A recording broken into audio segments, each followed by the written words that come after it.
My crush of 7 years, to avoid misunderstanding from the girl he liked, actually encouraged his roommate to pursue me. I thought he just wanted to distance himself, but then he even helped his roommate inquire about my preferences. I defiantly accepted his roommate's confession, but he came storming over to question me, his eyes red, asking if I had made that box of chocolates myself. It suddenly dawned on me that I had once told him I would only give my handmade chocolates to him.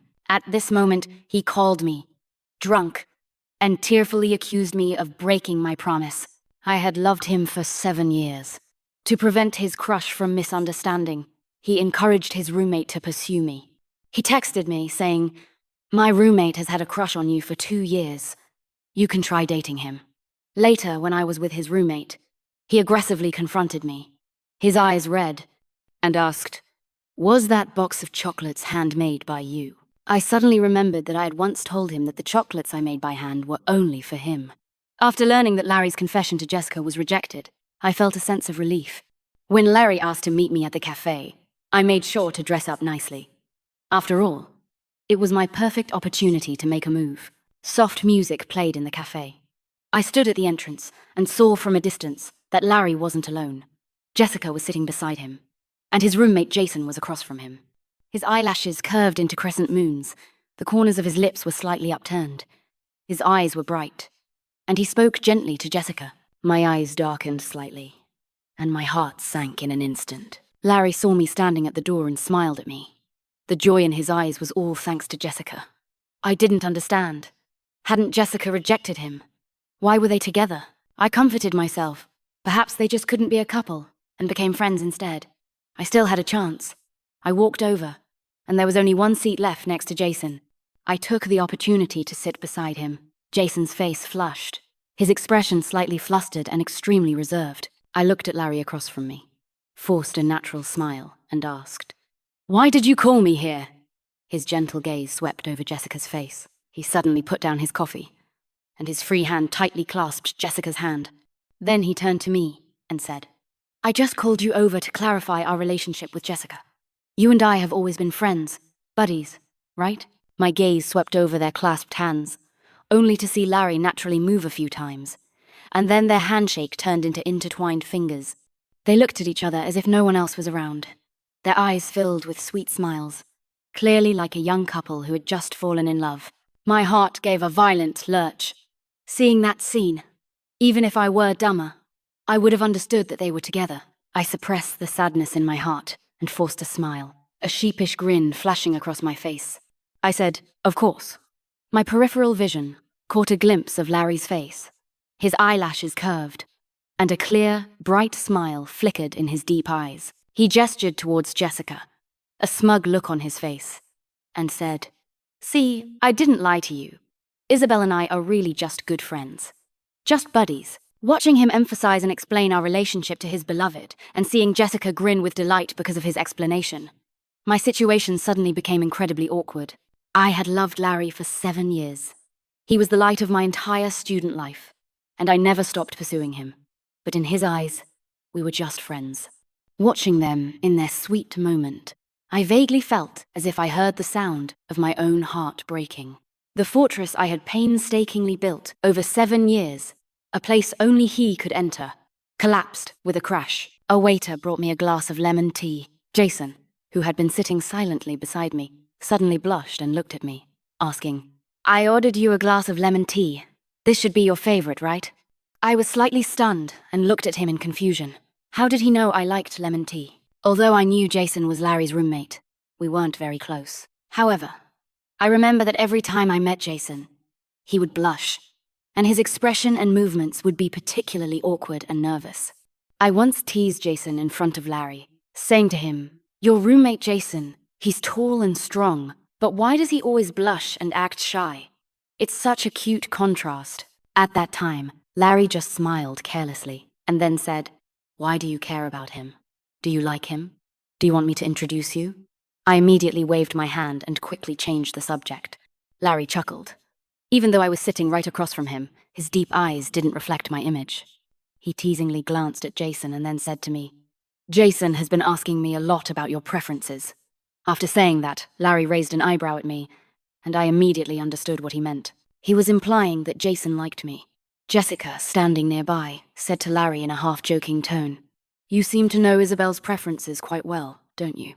Larry quickly explained, "Not at all. Many of them I found out by contacting former classmates, who are also Isabel's best friends from high school." When I heard this, my expression suddenly froze. Just a few days ago, my best friend from high school, Julia, sent me a text message saying, "Congratulations. After 7 years, you finally got Larry." At the time, I asked her, puzzled, "What are you talking about?" "Larry and I haven't even started anything yet," Julia exclaimed. "How is that possible?" "Larry texted me late last night with a long list of questions, all about your preferences. He must have fallen for you." I was overjoyed at the time, thinking I had finally won Larry over. But it turned out to be nothing more than a ridiculous misunderstanding. Jason took a deep breath beside me, then, bravely, with a flushed face, looked at me and said, "Isabel, I've liked you for a long time. Will you be my girlfriend?" As Jason spoke, Larry, across from us, lowered his head. He picked up his coffee, took a small sip, then turned to Jessica beside him and smiled, his eyes incredibly gentle. I looked at Jason, seeing his flushed face, his bright eyes filled with anticipation, his hands trembling with nervousness, his words even stuttering, yet still waiting for my answer. My tense heart suddenly relaxed at that moment. I looked at him and said, "Okay," across from us. The smile in Larry's eyes faltered slightly, replaced by a look of surprise. But in a moment, the smile in his eyes returned to normal. Jason's eyes widened, looking at me in disbelief. You said yes?" My lips curved slightly, and I chuckled. "Yes, I did." Jason was ecstatic. He quickly turned to Larry and said, "Larry, thank you. If you hadn't encouraged me, I don't know when I would have had the courage to confess to Isabel." I looked at Larry in surprise. At that moment, I finally understood that Larry had never liked me, not even a little bit. To prevent Jessica from misunderstanding, he encouraged Jason to pursue me, and he even went out of his way to help Jason ask Julia about my preferences. Across from us, Jessica took Larry's arm. She smiled and said, "Didn't we say we were going to see a movie? It's about to start. We should go." Larry smiled and pursed his lips. "Okay, it's time to go." Then Jessica looked at Jason and me, smiling, and said, "Congratulations to you two. You two have a good chat. Larry and I are going to see the movie first." They had already started to leave, but after only a few steps, Larry suddenly turned back. A faint smile was on his face, and he gave me an unreadable look, as if he harbored some guilt towards me, or perhaps he was blessing me. He walked up to Jason, then patted Jason's shoulder and said, "You lucky dog. Treat her well." Jason laughed. "She's my girlfriend now. Of course I'll treat her well." I picked up the lemon tea on the table and took a sip. The lemon tea might have gone bad today. It should have been sour, but it tasted a bit bitter. Soon after, Jason said he wanted to thank Larry for setting us up, so he wanted to treat Larry and his girlfriend to dinner. Jason found a Korean barbecue restaurant near the school and said he wanted to take us there for barbecue. My heart sank, and I wanted to persuade him to go somewhere else, but in the end, I didn't say anything. Larry and Jessica arrived at the barbecue restaurant hand in hand, chatting and laughing. I glanced at Larry in surprise. I remembered I'd invited him to eat barbecue before, but he told me, "I hate going to barbecue places. Every time I eat there, I smell like smoke." As soon as Jessica came in, she happily told Jason, "I love meat, especially barbecue." I can already smell the delicious aroma even before it's cooked. Larry stood beside her, his gentle gaze fixed on her, filled with doting smiles. It dawned on me then that he was at the barbecue restaurant because of Jessica. It also almost immediately became clear to me that even though Larry disliked the smoky smell of barbecue restaurants, he was perfectly willing to go if it was with someone he liked.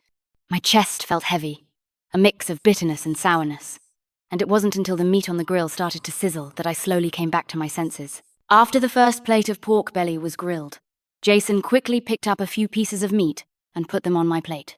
He smiled at me and said, "You eat first. I'll grill some more." Across from me, Jessica looked at me enviously, pouting her lips and saying, "Isabel, Jason is so good to you." However, Larry, who was beside her, subtly curved his lips. His gaze swept over the meat on my plate, his eyes appearing somewhat indifferent, and the smile on his lips seemed to carry a hint of mockery and disdain. He reached out and picked up a clean, crisp lettuce leaf, placing it on the plate, then added a slice of grilled pork belly on top of the lettuce.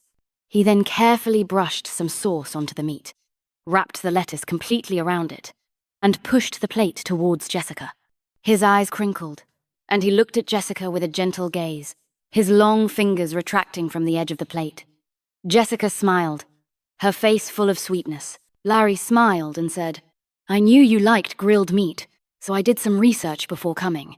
Jessica took a few bites decisively, and her eyes immediately lit up. "This is the taste. It's so delicious."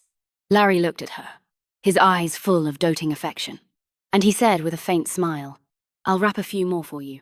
You go ahead and eat." Jessica was truly a grilled meat enthusiast. Her eyes sparkled as she ate the meat, and soon beads of sweat appeared on the tip of her nose.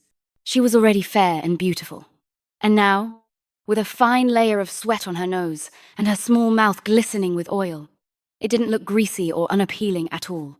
Instead, it exuded a charming cuteness. Larry, standing by, couldn't wipe the smile off his face. He said, "Can't you eat a little slower? No one's going to snatch it from you. Look at you. You're making a mess just eating barbecue." After speaking, he took a tissue and wiped the sweat from Jessica's nose, then wiped the residue from the corners of her mouth. His expression seemed helpless, but his words were laced with endless indulgence for her. I had never seen Larry show such tenderness to any other girl. It was clear he felt very differently about Jessica.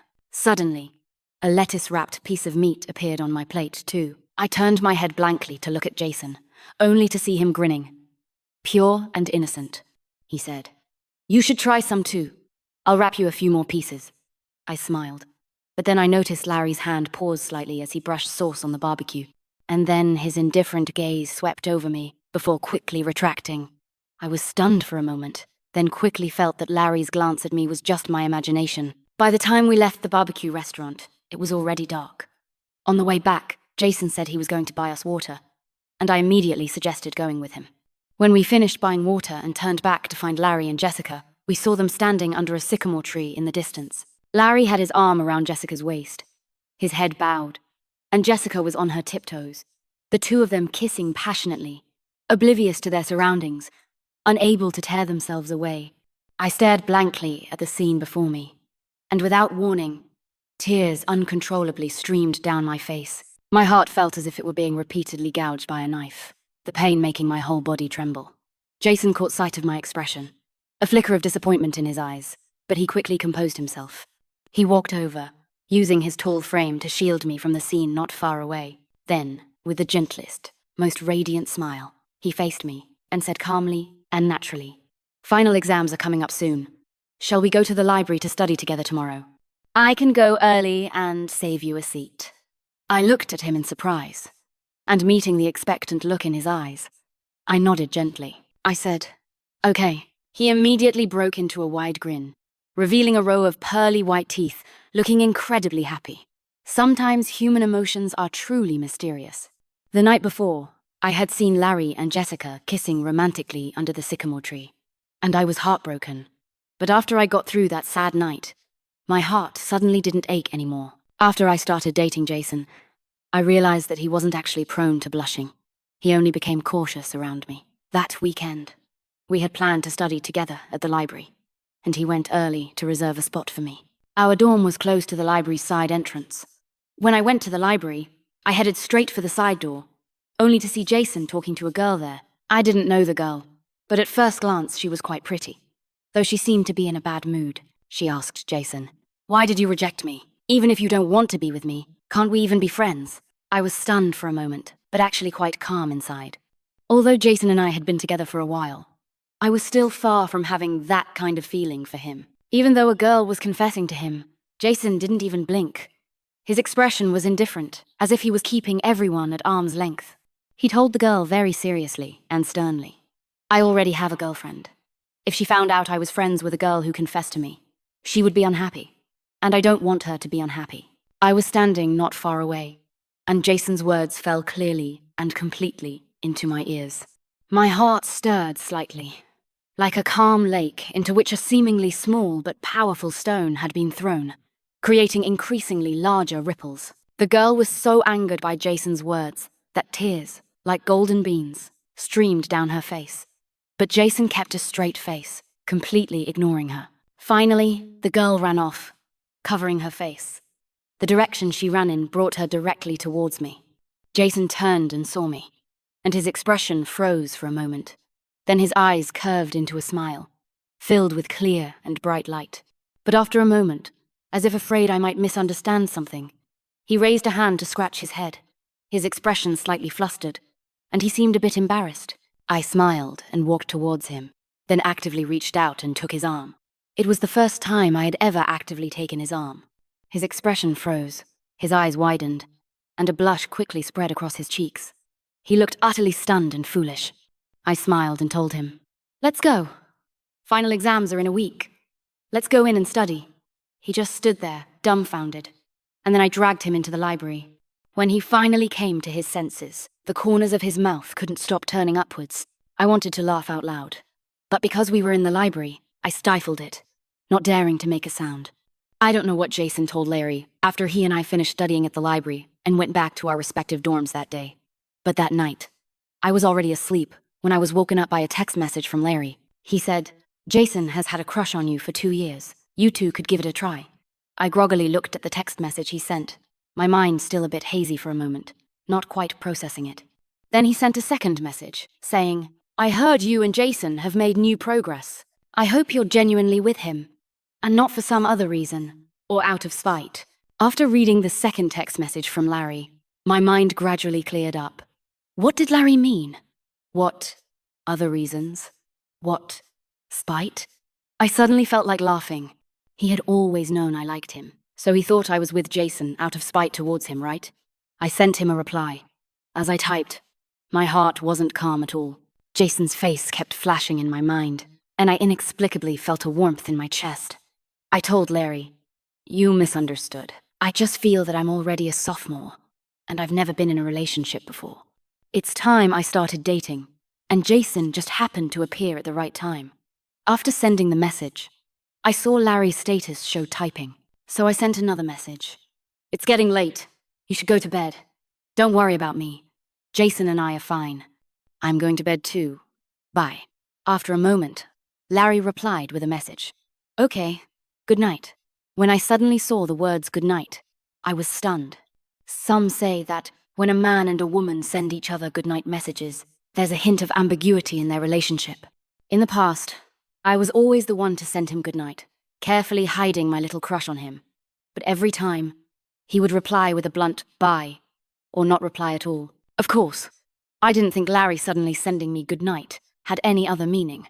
What happened before was all in the past for me. I casually tossed my phone aside, closed my eyes, and then had a good night's sleep. Jason and I studied together in the library every day, and during that time, our relationship was also progressing by leaps and bounds. The night before the exam, it was already 9 o'clock when we left the library. Jason held my hand, his cheeks flushed, and said somewhat nervously, "The dorms don't close for another 2 hours. Shall we walk around a bit more?" It was summer then, and the weather was quite hot. Even though there was a final exam the next day, I felt I had studied well during that time and was confident about the exam, so I readily agreed. He kept holding my hand, chatting with me as we walked. After we had walked for a while, he saw a bubble tea shop not far away. Only then did he reluctantly let go of our hands, which were already soaked with sweat, and said, "Wait for me." He quickly ran to the bubble tea shop and then bought me a strawberry yogurt drink and himself a peach watermelon juice. When he ran back and handed me the strawberry yogurt, he explained, "Bubble tea contains theophylline, which can cause insomnia if you drink it at night. I remember you really like this strawberry yogurt." He had only jogged a short distance, but a line of sweat had already appeared on his forehead. I smiled and took a wet wipe from my bag, then unwrapped it and handed it to him. "Wipe your sweat." He took the wet wipe and wiped his sweat, while I lowered my head and took a sip of the ice-cold strawberry yogurt. I always remember that the yogurt that night was strangely unique, with a strong honey flavor. Soon after, I noticed sweat dripping down his neck again, so I casually took another wet wipe and wiped the sweat from his neck for him. He froze instantly, looking at me in astonishment, his Adam's apple bobbing a few times. his gaze growing more and more intense. I quickly withdrew my hand, but he suddenly grabbed my wrist and, blushing, said, "Wipe me again." I pursed my lips, feeling something constantly fermenting, my heart rate quickening, and the air I breathed turning sweet.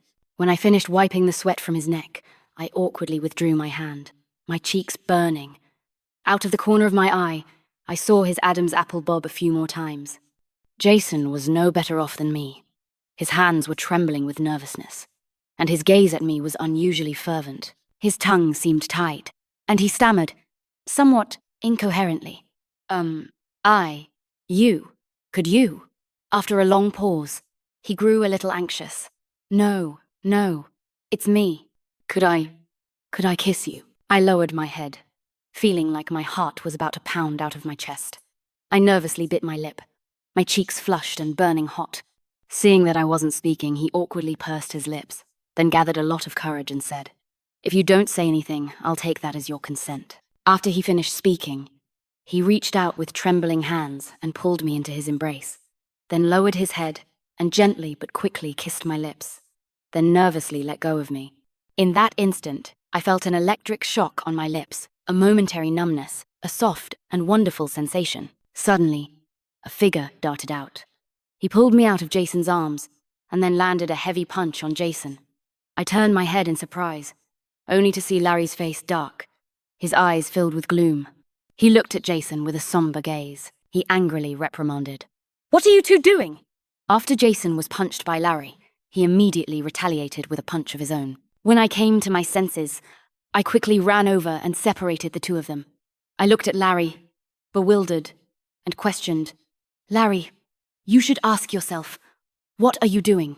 At that moment, he looked at me with a particularly incomprehensible expression. An unreadable expression flickered in his eyes, as if I had done something particularly offensive to him.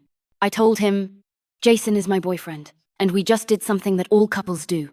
Larry's gaze suddenly shifted to one of shock and panic. I frowned at him, feeling utterly bewildered. What was wrong with him? Jason, beside me, gripped my hand tightly, his cold gaze sweeping over Larry's face, a mocking smile playing on his lips. When he turned to look at me, the tenderness in his eyes returned completely. "It's getting late, and you have an exam tomorrow. I'll walk you back to your dorm." As Jason led me past Larry, Larry's vacant eyes suddenly lit up. He grabbed my wrist, his voice as deep as ever, saying, "Isabel, Jessica and I broke up." My expression paused slightly, and I looked at him in surprise. He raised his eyes to look at me, his eyes filled with anticipation and pleading. He said, "I regret pushing you to him." Hearing him say that suddenly, I was stunned. He had never liked me, so could he also feel regret? But at that moment, for the first time, I saw my own reflection in his deep eyes. His gaze was intensely fixed on me, his eyes brimming with strong, deep emotions. The profound affection he showed me was truly beyond my expectation. But at that time, facing him like that, my heart felt absolutely nothing. Jason jumped up beside me. "Larry, what do you mean?" Faced with Jason's questioning, Larry fell silent. He looked dejected, his lips pressed tightly together, but he still held my wrist tightly, unwilling to let go. I glanced at Larry indifferently, then pushed his hand away. After that, I calmly and seriously told him, "Larry, I sincerely thank you for introducing me to Jason. We're doing very well now, and I hope that in the future we won't be disturbed by you." After the final exams, the school went on summer vacation. I had told my family that I would stay in the area for a summer job, and then I applied to my counselor to stay in the dorms during the summer. Jason heard that I wasn't going home for the summer, so he stayed at school with me. I found a part-time job at a dessert shop locally, while Jason went to a McDonald's not far from me to work as a cashier. Our work hours were pretty much the same. So almost every morning, he would buy breakfast and wait for me downstairs at our girls' dorm to go to work together, and then we would return to school together in the evening. About a week later, I was sound asleep when my phone rang in the middle of the night. I groggily fumbled for my phone under the pillow. After a day of work, I was truly dead tired. I answered the call, and soon, Larry's usual deep voice came through. He said, "Isabel, I'm upset. You forgot my birthday." I paused, then glanced at the time. It was almost 1 a.m. Larry's birthday had passed an hour ago. In 7 years, it was the first time I had forgotten his birthday. I remember, the summer after graduating high school. It was Larry's birthday, and he only asked me out. He said his parents had divorced, and it happened on his birthday. They had completely forgotten it was his birthday. That night, for the first time, I lied to my parents, saying I was staying over at Julia's house. But actually, after I took Larry home that day, he told me his dad had moved in with another woman, and his mum had her own lover and hadn't been back for a long time. He hugged me, begging me to stay with him for one night. That outwardly independent, sunny, and handsome big boy, for the first time, showed his vulnerable side in front of me. Seeing him in pain, I cried with him. It should have been a poignant memory to recall, but I yawned heavily. When I spoke, my voice was thick with the nasal tones of someone not fully awake. Sorry, I'm really too tired today. I have to go to work first thing tomorrow morning. If there's nothing else important, I'm going to hang up. Larry fell silent. Hearing him say nothing more, I hung up the phone. Then I fumbled around a bit and found a super large Totoro plush toy that Jason had won for me at a claw machine when we were shopping recently. I hugged the Totoro and quickly fell back asleep. This year's Kishi Festival, Chinese Valentine's Day, happened to be during the summer vacation. I thought that since Valentine's Day was approaching, I should prepare a gift for Jason. But before I could even think of what to get him, he asked me for something. He said, "Would you make me a box of chocolates with your own hands?" I was stunned for a moment. I looked at him, puzzled. "How do you know I can make chocolates?" He smiled sheepishly and didn't hide anything from me. He told me, "Last year, right after freshman year started, it was Valentine's Day. You gave Larry a box of chocolates you made yourself. Larry didn't eat them. He brought them back to the dorm, and I ate them all. Actually, before that, every Valentine's Day, I would make a box of chocolates for Larry myself. I learned to make chocolates for Larry. Larry didn't have a girlfriend back then, so we used to joke that while others celebrated Valentine's Day, we celebrated Friendship Day. So every time I gave him chocolates, he accepted them."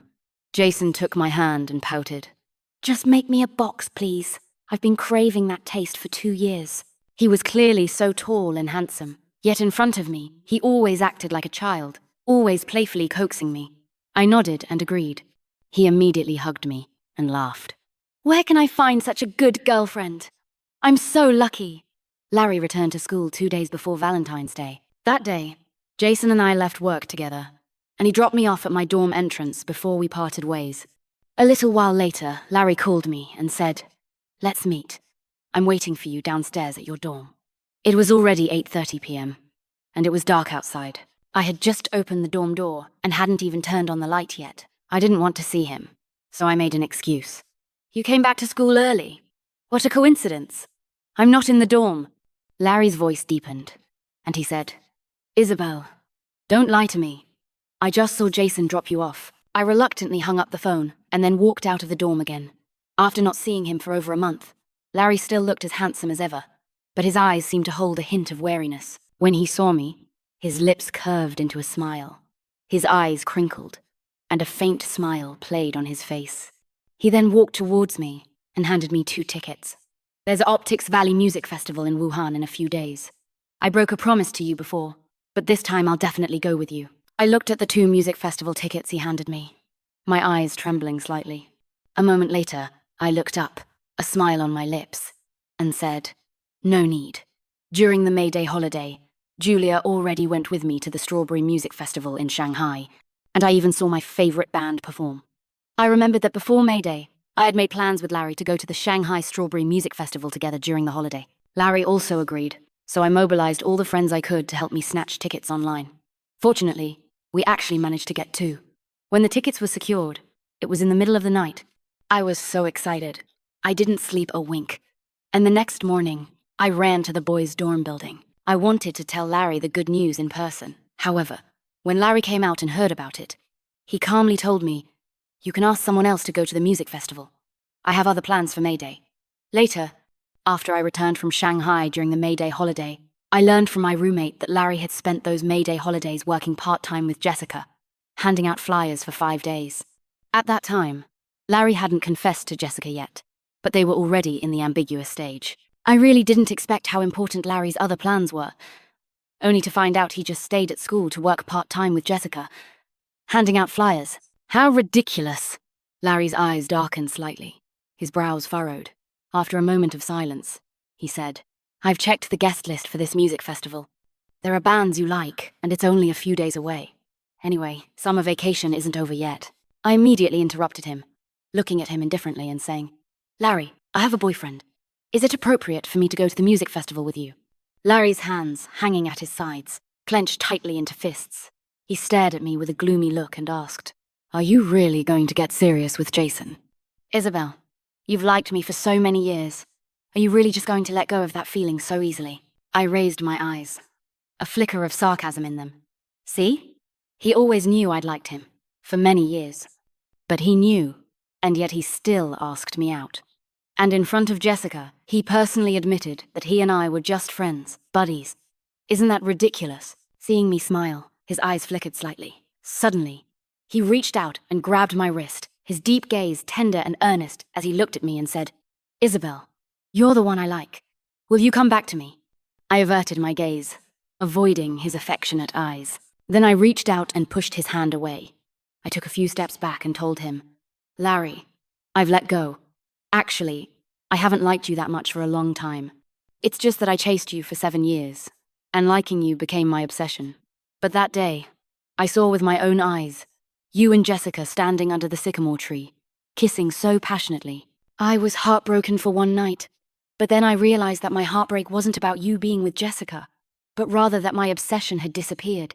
Larry shook his head frantically, his eyes fixed on me, his eyes red-rimmed as he said, No, you can't not like me. I looked at him indifferently and said, It's true. I don't need to lie to you, but that previous obsession isn't important to me anymore, because I have Jason.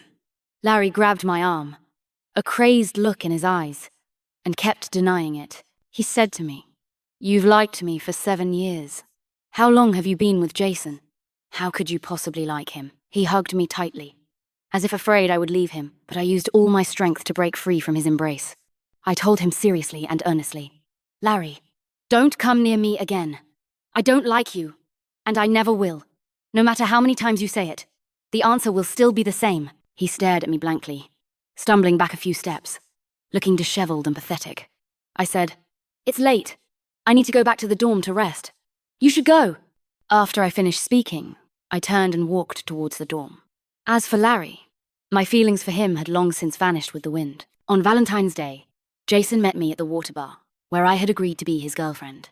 The water bar played various sweet songs on repeat all day, and pink balloons decorated the surroundings, creating a romantic and warm atmosphere. Jason's bright eyes were fixed on the gift in my hand. I handed him the chocolates I had made myself. After receiving them, he eagerly opened the box. I had made 3 colors of chocolate: white, black, and pink. In the center, a circle of pink chocolates was arranged in a heart shape, and on either side, my name and Jason's were engraved. Jason's eyes immediately lit up with joy. He quickly took out his phone, snapped a picture, and posted it on WeChat Moments. He said, These are chocolates my girlfriend made for me with her own hands. I really love her to death. I couldn't help but laugh and scold him. You're being too mushy. He raised an eyebrow at me and chuckled. What's mushy about it? I wish the whole world knew that I, Jason, like Isabel, and love Isabel to death. As Jason and I grew closer, I noticed he also became more of a chatterbox, but being with him felt like the kind of love I wanted. That day, I gave him a box of chocolates, but he gave me a scarf. Looking at the scarf, I was stunned. Do you know what season it is? It's the middle of summer, and you're giving me a scarf? Jason shrank his head, pouted, and then said to me with a wronged expression, Didn't you give Larry a scarf last winter? He knew I'd had a crush on you for a long time, so he just gave it to me. I recognized it as handmade by you at first glance, and I thought, I want to knit a scarf for you too. Anyway, scarves don't go bad, so when it gets cold, it'll come in handy. After he finished explaining, I looked at the red scarf, and my heart suddenly fluttered. Last winter, I did knit a scarf for Larry. It was my first time learning to knit, and I often made mistakes, then unraveled and re-knitted it over and over again. It took me about half a month to knit a scarf I was satisfied with. At the time, my fingers were really red and swollen, and even calloused, hurting at the slightest touch. I happily gave the scarf to Larry. Larry's expression was indifferent at the time, and he didn't show any special emotions. But he accepted it, and I was content. I just didn't expect that he would give that scarf to Jason as soon as he got home. I reached out and pulled Jason's hand over, and immediately saw his red, swollen, and even calloused fingers. My eyes welled up, and I asked him with a smile, "Do your fingers still hurt?" He suddenly whined at me. "Yes! Knitting is too hard to learn. Every time I knit a stitch, my finger gets poked by that steel needle, and it swells up from all the poking." I couldn't help but laugh and scold Jason. "Jason, I suspect you're making a dirty joke." That night, after returning to my dorm, I put on the scarf Jason had given me and looked at myself in the mirror for a long time. Even though it was the middle of summer, I didn't feel hot at all wearing the scarf. Instead, I felt cool and refreshed, and it looked good and felt comfortable. However, just then, Larry suddenly called me. He was crying and somewhat incoherent, probably because he was drunk. He tearfully accused me. You clearly said, Isabel, why did you give him the chocolate you made yourself? You told me. You said the chocolate you made yourself would only be given to me. I still remember the last time I gave him chocolate was on Valentine's Day, right after freshman year started. After he received it, he told me, "I'm almost tired of eating chocolate. Don't give it to me anymore. It's better to give it to someone else." Without saying a word, I hung up on Larry and then blocked all his contact information. I glanced at the time. It was still early, so I called Jason again. "We just parted, and I already miss you." He immediately chuckled on the other end and said, "Then go to the window and look down." I was stunned for a moment and walked to the window, only to see a circle of heart-shaped candles arranged behind him. Holding a bouquet of bright red roses, he shouted at me, "Isabel, I love you." I quickly ran out of the dorm. When he saw me, he put down the roses and opened his arms. I ran into his embrace, and he swept me up. I asked him, "What are you doing? You already gave me a gift." He just smiled and said, "I just suddenly wanted to give you a surprise." I cupped his face and leaned down to give his usually talkative mouth a big kiss. Then, I leaned close to his ear and whispered, "I love you too."